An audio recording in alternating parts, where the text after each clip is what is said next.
வணக்கம். என்னோட பேரு தாமரை செல்வி. இன்னைக்கு நம்ம கேட்டுக்கிட்டு இருக்கிற கதை தூக்கு தூக்கி.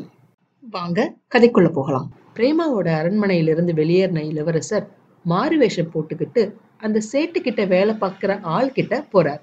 அவங்க கிட்ட போய் நான் ஊர்ல இருந்து வரேன் அப்படின்னு சொல்லி ஆரம்பிக்கிறாரு. அதை கேட்டதும் அந்த வேலைக்காரன், ஓ, என்னோட சம்சார உடம்பு சரியில்லாம இருந்தாலே இப்ப எப்படி இருக்கா அப்படின்னு கேக்குறான்.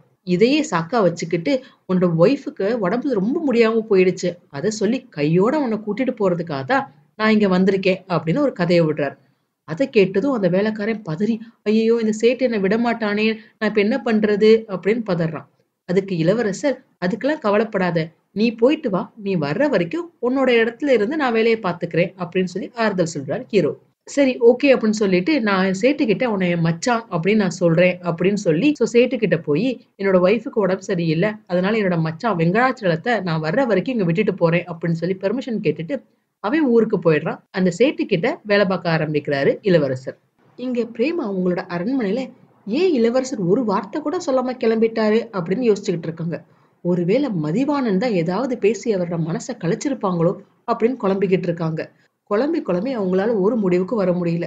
சரி, இதுக்கு மேல வேற எதுவும் பண்ண முடியாது அப்படிங்கறதால பெருந்தேவிய வர சொல்லி, நீ போய் சேட்டை வர சொல்லு அப்படின்னு சொல்றாங்க. அதுக்கு பெருந்தேவி, வேணாம்மா அப்படின்னு எவ்வளவு எடுத்து சொல்றாங்க. ஆனா அதை அவங்க கேட்கவே இல்லை. எனக்கு அவரை பார்த்தாதான் எனக்கு கொஞ்சமாவது பயம் தெளியும் அப்படின்னு சொல்லி தோழி அனுப்பி விடுறாங்க.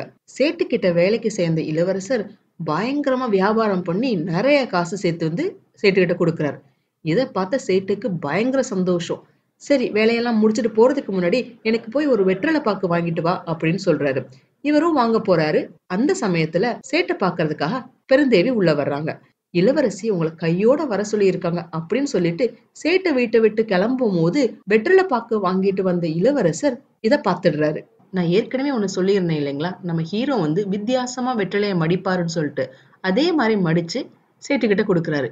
அதை சாப்பிட்டு பார்க்கலாம், ரொம்ப டேஸ்டா இருக்கு, எனக்கு இன்னும் ஒண்ணு கொடு அப்படின்னு வாங்கி வச்சுக்கிறாரு. நல்ல ட்ரெஸ் எல்லாம் பண்ணிட்டு சேட்டு கிளம்புறாரு. ஆனா வந்து அரண்மனைக்கு போறேன்னு சொல்லி அந்த வேலைக்காரன்ட்ட சொல்லல, வேலை விஷயமா வேற எங்கேயோ போறேன் அப்படின்னு சொல்லிட்டு கிளம்புறாரு. அப்ப அரண்மனையை காவல் புரியுற காவலாளிகள் கதவை திறந்து சேட்டுக்கு வழி விடுறாங்க.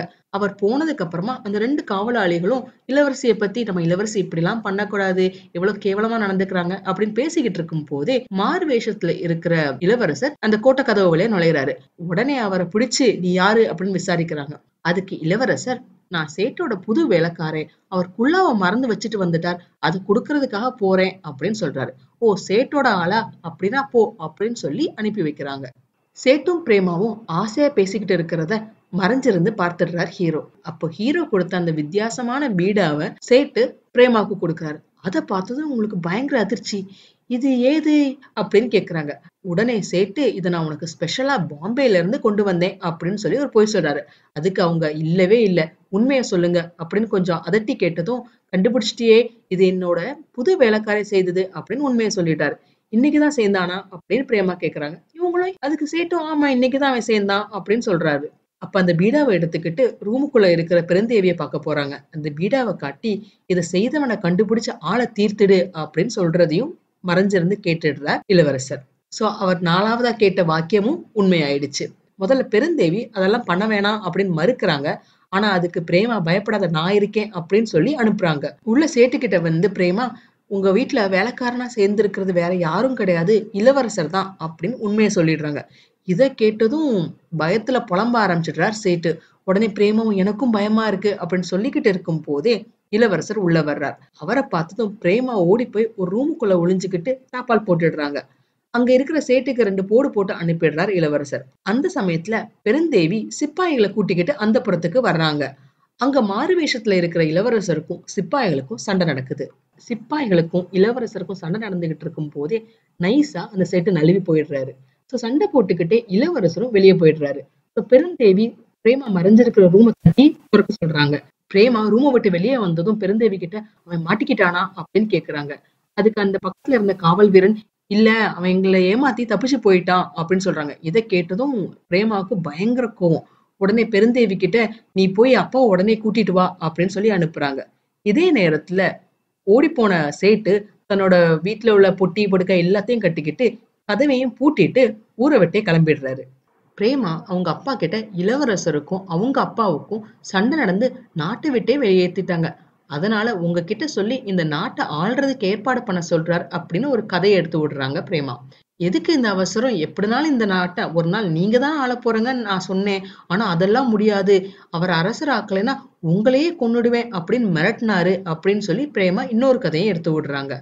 உங்கள சொன்னா நான் எப்படி கேட்டுக்கிட்டு இருக்க முடியும்? அதனால அவரை எதிர்த்து நான் வாதாடினேன். அதுக்கு என்னையும் அவர் கொல்ல வந்துட்டார் அப்படின்னு இன்னொரு பொய். அதுக்கு பெருந்தேவிய பார்த்து அப்படித்தானே அப்படின்னு கேட்டோடனே பெருந்தேவியும் ஆமா அப்படின்னு பிரேமாவுக்கு ஒத்து ஊதுறாங்க. சரி, அதுக்கு ராஜா நீ ஏன் இதெல்லாம் முதல்லயே நீ சொல்லல அப்படின்னு கேட்டதுக்கு, அது எப்படிப்பா நான் சொல்ல முடியும்? என்னால அவர் என்னோட ஹஸ்பண்ட் ஆச்சே அப்படின்னு சொல்றாங்க.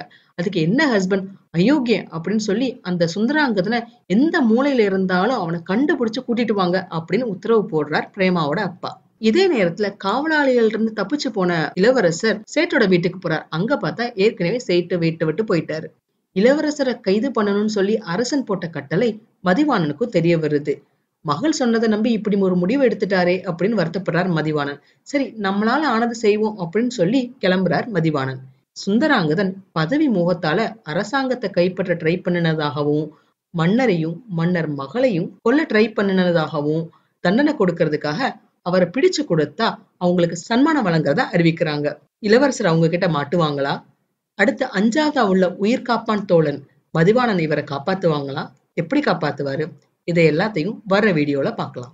இந்த பதிவு உங்களுக்கு பிடிச்சிருந்ததுன்னா லைக் பண்ணுங்க, ஷேர் பண்ணுங்க, சப்ஸ்கிரைப் பண்ணுங்க.